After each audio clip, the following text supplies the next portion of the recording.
Hi friends, Priyadarshi Pulikonda Sai Kumar ప్రధాన పాత్రలు పోషించిన సుయోధన సినిమా ఈ మధ్య ఓటీటీలో రిలీజ్ అయింది. ఈ సినిమా ఎలా ఉందో చూద్దాం.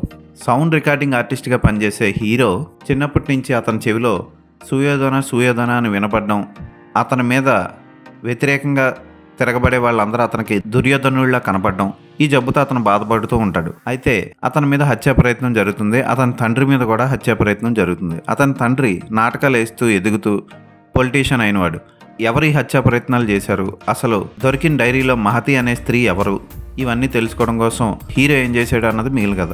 దర్శకుడు రాసుకున్న కథ మంచిదే, దాన్ని బాగా తీయచ్చు.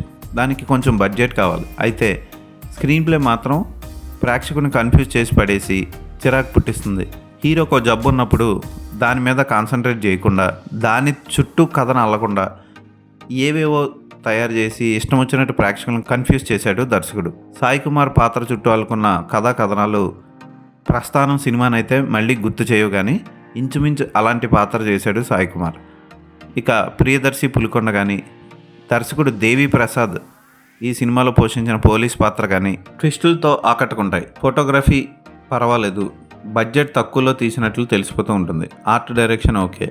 కొన్ని పాత్రలు విచిత్రంగా ప్రవర్తిస్తూ ఉంటాయి. ఉదాహరణకి హాస్పిటల్లో డీటెయిల్స్ అడగడానికి వెళ్ళినప్పుడు అక్కడ కాంపౌండర్ చాలా విచిత్రంగా ప్రవర్తిస్తూ ఉంటాడు.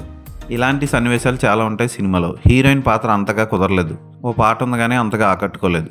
క్లైమాక్స్ని ముగించిన తీరు పర్వాలేదు, ఓకే అనిపిస్తుంది. ఇష్టం వచ్చినట్టు మంటలు చేస్తున్నా సరే పోలీసులు ఎవరో పట్టించుకోరు. పర్వాలేదు అనిపించే ఈ సినిమాను ఒకసారి చూడొచ్చు.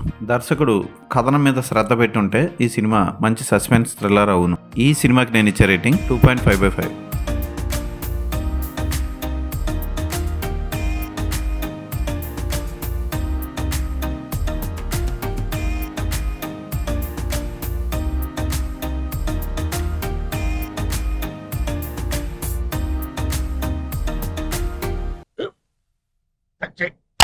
మన స్కూల్ బెంచ్ లాగా ఎంత గట్టిగా ఉందోరా. కొట్రా, కొట్టు, పర్లేదు, కొట్టు. అబ్బా చైన్ పెట్టేసింది బాబాయ్. ఆ, నీకు నొప్పి. ఏంటి ఆ, నువ్వు కొడతావా? కమా బిట్ మీ యార్. వద్దు బాబాయ్. వాడిని నేను కొట్టడం లేదమ్మా, వాడినే నన్ను కొట్టమంటున్నాను. ఆ. నువ్వేం కంగారు పడక్కర్లేదు. అడుగుతావేంటి?